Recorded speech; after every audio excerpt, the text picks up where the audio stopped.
Have you ever noticed how you can understand everyone around you, yet remain a mystery to yourself? You promise you won't repeat the same mistake, yet somehow you do. You swear you've learned your lesson, yet your heart walks straight back into the fire. You long for closeness, yet when it finally arrives, you pull away. Inside, you live opposite truths at the same time, and you wonder how a single human being can carry so many contradictions without tearing apart. You are capable of tenderness and cruelty, loyalty and betrayal, self-awareness and total blindness, sometimes all in the same day.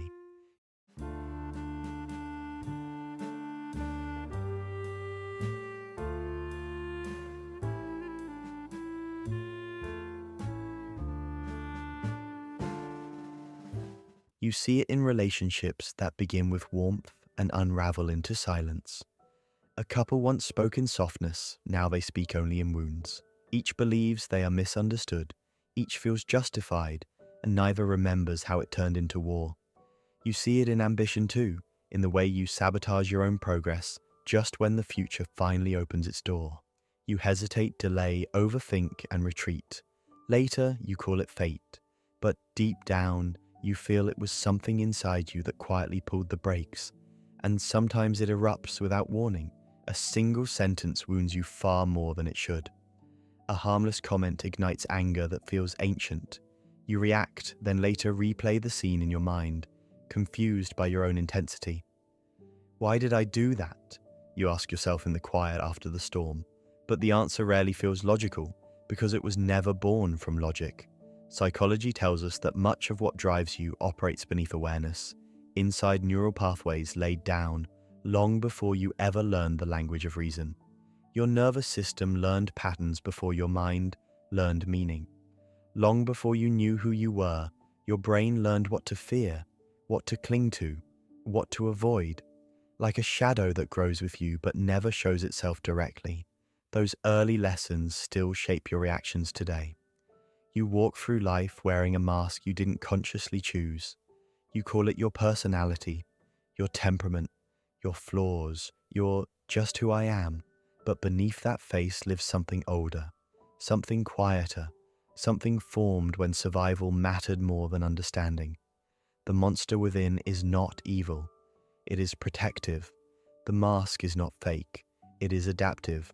And yet, the cost is that you often live without truly knowing why you feel what you feel, or why you repeat what you repeat. This is the quiet tragedy of being human. You carry the steering wheel in your hands, yet much of the road was laid before you ever learned how to drive. You try to fix your present with willpower, while the past still murmurs commands beneath your breath. You search for answers in logic, while the roots of your behavior grow in emotional soil. And if human behavior feels confusing, even to yourself, it is because the deepest reasons for who you are were written in a language you learned before you had words.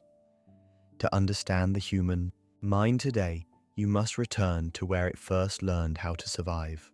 Have you ever wondered why certain fears feel older than your memories? Why some longings seem to echo from a place you cannot consciously reach? Long before you learned how to explain yourself, you learned how to survive. Before you had language, your nervous system was already studying the world, memorizing what was safe and what was dangerous, who stayed and who disappeared, when love flowed freely and when it had to be earned. A child does not analyze life the way an adult does. A child absorbs it, and whatever is absorbed at that stage does not feel like belief later. It feels like reality. Imagine a small child standing at the edge of a room, watching a parent's mood shift like weather. One day warmth, one day distance, one day explosive emotion that arrives without warning. That child does not conclude that the adult is unpredictable. The child concludes that the world is. So the child becomes careful, quiet, hyper-aware. Another child grows up in silence instead, where needs rarely receive a response, where tears fall into empty space. That child does not learn that the parent is emotionally unavailable. The child learns that needing is dangerous. So the child learns to swallow their voice, to become small, to disappear inside themselves for safety. Psychology calls this attachment, but to the child it feels like oxygen. The brain, still soft and forming, wires these early experiences directly into the nervous system. Studies show that the emotional circuits responsible for fear, trust, and bonding are shaped before logic ever comes online. This is why later in life your reactions often outrun your reasoning. You do not choose your first emotional response. It chooses you, rising from a place that once kept you alive. A child never learns truth in the abstract. A child learns strategy. If love feels conditional, you learn to perform. If attention arrives only when you succeed, you learn to achieve. If closeness brings pain, you learn distance. These strategies are not flaws. They are brilliance in a small body trying to survive a large world. But what saves you in childhood does not retire when childhood ends. It grows with you like a shadow, adapting its shape, changing its costume, whispering the same old instructions inside new adult situations. Years later, you may sit across from someone who loves you deeply, yet your chest tightens when they get too close. You may crave rest, yet feel worthless when you stop moving. You may long to be seen, yet panic when attention finally finds you. You call it personality, you call it habit, but underneath it is still the same ancient logic. Stay safe, stay needed, stay unnoticed, stay in control. The most painful truth is that you were not trained for happiness. You were trained for survival. And the child who once learned how to endure still lives inside your adult body, steering your reactions with invisible hands. What once protected the child becomes the mask worn by the adult. Have you ever felt like you are acting out a role in your own life, as if the version of you that the world sees is not entirely the one that lives inside? Somewhere along the way, you learn not just how to survive childhood, but how to translate that survival into a personality. The child who once needed to stay quiet became the adult who avoids conflict at all costs. The child who was praised only for achievement became the adult who cannot rest without guilt. The child who learned that closeness brings pain became the adult who keeps everyone at arm's length. You call it character now, but it began as protection. In a crowded office, you see it unfold. You stay late when your body is begging for rest. You smile through exhaustion, afraid that saying no might make you invisible again. Across the room, someone else controls the space with sharp certainty, terrified that if they loosen their grip, everything will fall apart. In friendships, you become the listener who never speaks of your own wounds, the caretaker who never asks to be held. In love, you either cling so tightly that you suffocate connection, or you disappear emotionally just when intimacy deepens. Each move feels personal, chosen, justified, and yet each one is guided by an old, invisible script. Neuroscience tells us that the brain does not erase emotional survival patterns once danger passes. It layers new behavior on top of the old, like paint over cracked walls. The limbic system, once trained to scan for threat or abandonment, still whispers warnings long after the battlefield is gone. So you overachieve even when no one is demanding it. You people please even when no one is threatening to leave. You remain distant even when the moment is safe. The survival strategy has become your identity, and you defend it as yourself. The mask feels like you because it has lived on your face for so long. You say, "This is just how I am," without realizing how much of who you are was shaped in rooms you no longer live in. The monster within is not cruelty. It is fear disguised as strength. The shadow is not darkness. It is the part of you that learned to stay hidden. Even your greatest strengths often grow from wounds that never fully healed. And beneath the busyness, beneath the competence, beneath the performance, there is often a quiet loneliness. The gardener inside you keeps watering the external world while the inner soil cracks from neglect. You achieve, you care, you provide, you protect, yet something inside remains unseen even by you. You grow unfamiliar with your own softness. You forget what it feels like not to brace for impact. The most unsettling truth is not that your personality is shaped by survival, but that you rarely notice when survival is no longer necessary. You continue performing the same role long after the danger has passed, and the mask stays on not because you choose it, consciously, but because it once kept you alive. But behavior that feels personal is often neurological. Why does your body panic before your mind can reason? And why does fear arrive faster than comfort, even when comfort is deserved. Long before you learned how to think clearly, your brain learned how to survive.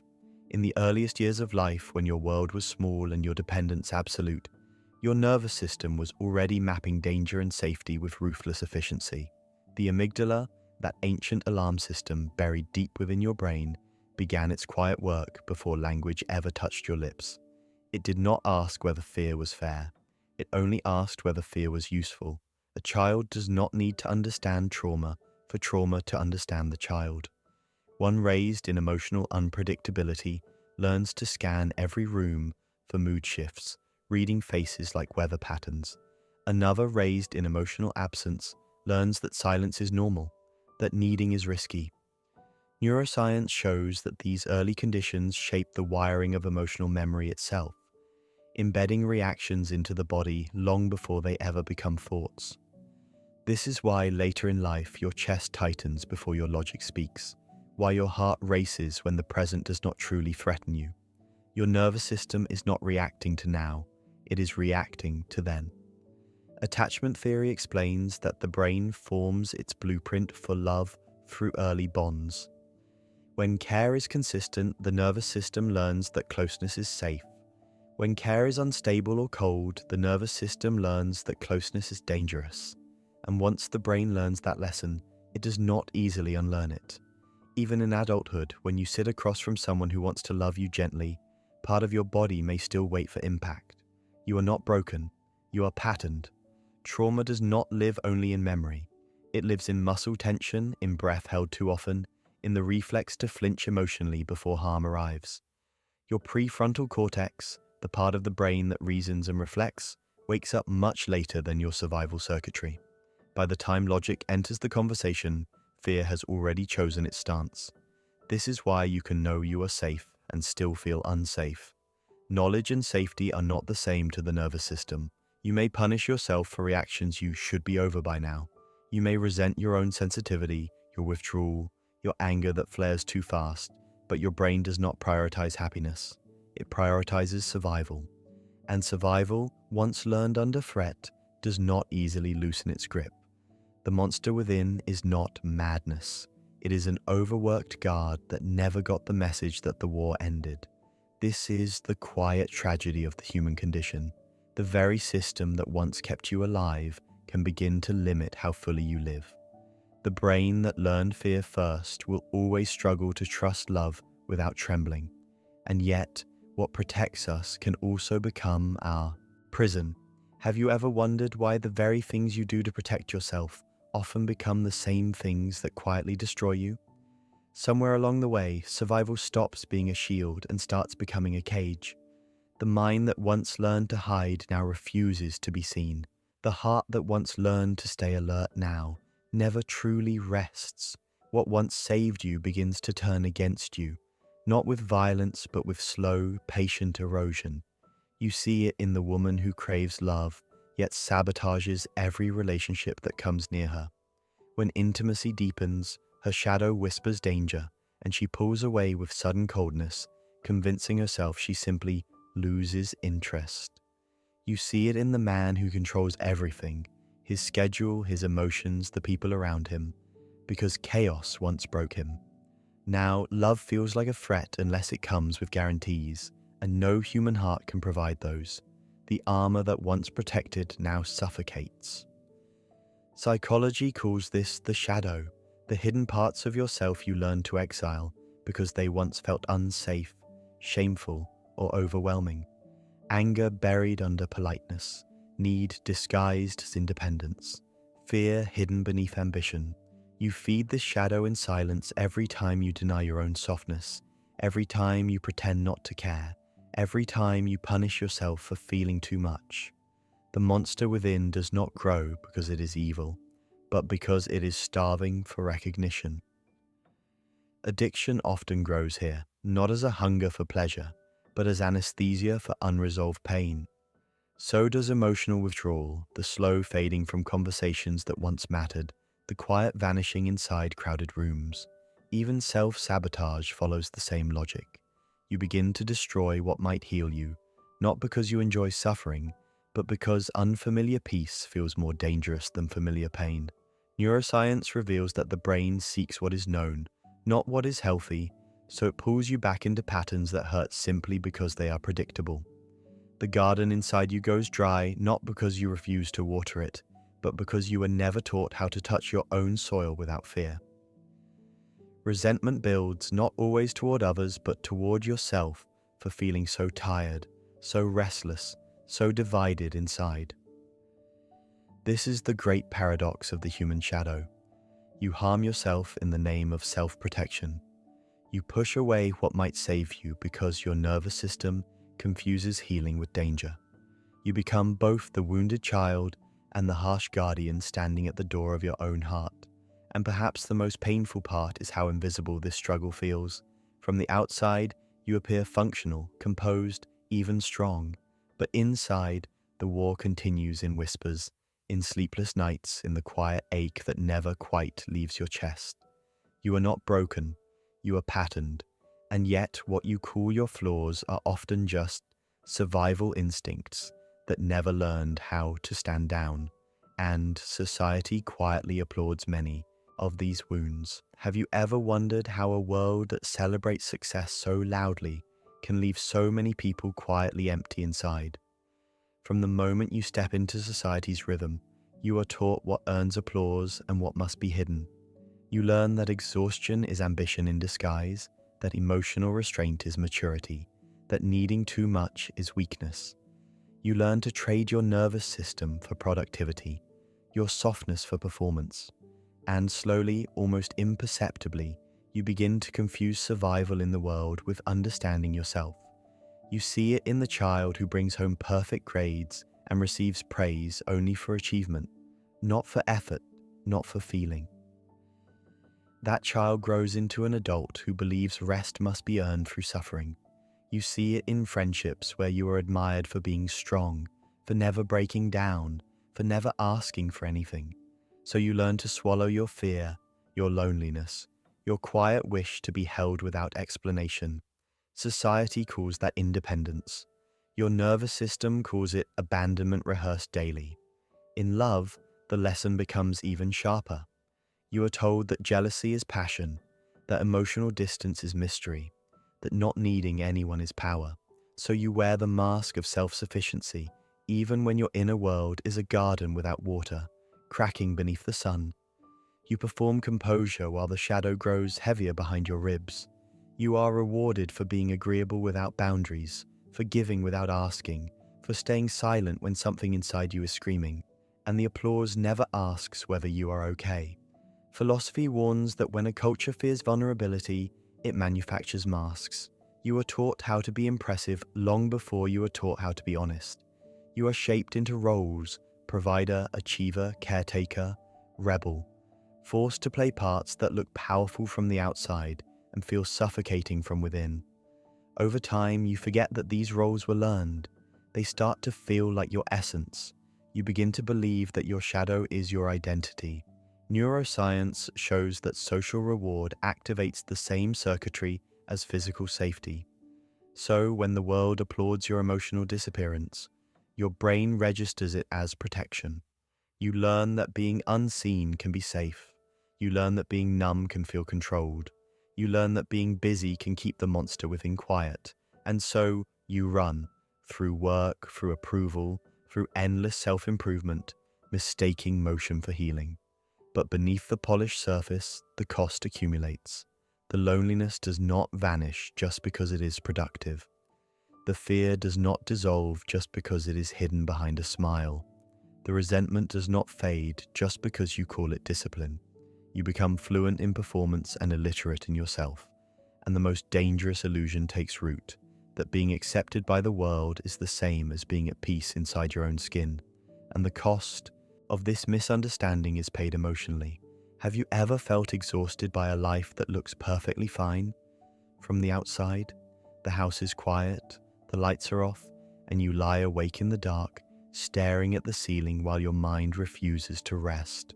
From a distance, you appear successful, stable, even admired, but inside, a strange heaviness presses against your chest, a nameless weight that never quite lifts.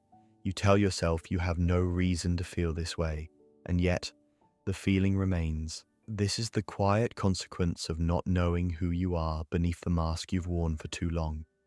Anxiety hums beneath your days like background noise you've learned to ignore. Even in moments of calm, your nervous system stays on edge, listening for danger that never arrives. You smile in conversations, yet part of you feels far away, watching from behind glass. Emotional numbness sets in slowly, not as peace, but as frost. You stop feeling joy as deeply, stop feeling pain as sharply, and tell yourself that this is maturity. But numbness is not strength. It is the shadow's way of keeping you from touching what still hurts. You see it most clearly in relationships. You long to be understood, yet struggle to reveal yourself. Or you give endlessly, hoping to be chosen, hoping someone will finally see you without you having to perform. And when connections fracture, when silence replaces closeness, you replay every moment looking for proof that you are too much or not enough. Self-blame grows quietly in the dark, feeding on every unanswered question. You do not just lose the relationship, you lose another piece of certainty about who you are. Psychology tells us that when emotional needs go unrecognized for too long, the nervous system begins to speak through symptoms. Depression becomes the language of exhaustion from carrying an identity that was never fully yours. Loneliness grows even in crowded rooms because the version of you that others know is not the one that feels alive inside. The garden within dries out not from lack of effort, but from misdirected care. You work on everything except the wound itself. Resentment begins to seep in, not only toward others, but toward your own life. You feel behind without knowing what race you were running. You feel lost without remembering when the map disappeared. Identity becomes something you perform rather than inhabit. You become a stranger to your own emotional weather, unable to predict when the storms will arrive or why. And yet, beneath all of this pain, there is something quietly waiting. The monster within is tired of guarding old doors. The shadow no longer wants to rule in silence. The weight you feel is not proof that something is wrong with you. It is proof that something inside you wants to be known. But understanding is not meant to punish. It is meant to free. Have you ever paused in the middle of a reaction and felt the faint impression that you are finally watching yourself, instead of being carried away by yourself? That moment of noticing is small, almost fragile, yet it holds the beginning of everything that changes. Healing does not arrive as a dramatic transformation. It arrives first as awareness, as the quiet realization that your patterns are not punishments, but messages from a nervous system that learned long ago how to survive without being taught how to rest. You begin by seeing without judgment. You notice how your body tightens before your mind understands. You notice how your chest reacts to disappointment before words form. Neuroscience tells us that naming an emotional state already begins to regulate it, that bringing the shadow into awareness softens its grip. So instead of asking, "What is wrong with me?" you start asking, "What is trying to protect me right now?" And the monster within, no longer treated as an enemy, begins to lower its claws. Somewhere inside you, the child who learned fear before love still waits for safety. Inner child work is not fantasy. It is neurological compassion for unfinished wiring. You imagine that younger version of yourself not as broken, but as brilliant in adaptation. You stop shaming the strategies that once kept you alive. You begin to rewrite them gently. Emotional boundaries slowly emerge, not as walls, but as honest lines drawn in self-respect. You learn that saying no is not abandonment, and that rest is not failure. Your nervous system also learns through the body, not just the mind. Breath slows what words cannot. Stillness teaches safety when logic cannot convince. Over time, your body begins to recognize that the present is not the past, that the room you stand in now is not the room where fear was first learned. The garden within, long dry from misdirected care, begins to feel moisture again, not through force, but through gentleness. Self-worth shifts too, not through affirmation, but through understanding. You stop measuring your value by how much you endure, how much you give, how much you achieve at the cost of yourself. You begin to feel worthy simply because you exist, not because you perform. Emotional literacy grows where numbness once lived. You learn the difference between loneliness and solitude, between connection and attachment, between love and survival-driven craving. And slowly, almost imperceptibly, the mask begins to loosen. You do not tear it away, you lay it down when you feel safe enough. Growth does not arrive as a new identity. It arrives as a return to the self that existed before fear learned your name, before silence became your language, before survival mistook itself for who you are. And from that return, a deeper truth emerges. Have you ever noticed how the parts of other people that disturb you most often feel strangely familiar? The flaw you judge, the weakness you resent, the distance you fear, it all seems to echo something you refuse to see in yourself. This is the quiet mirror of being human. You spend your life believing that understanding others will grant you control, safety, certainty, but the longer you watch the world, the more you realize that every personality you encounter is simply another version of the same ancient struggle, wandering through different skin.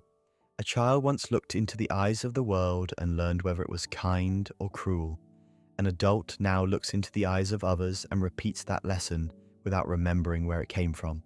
You judge, you withdraw, you idealize, you resent, not because you are cruel, but because your nervous system learned its truth long before your consciousness arrived.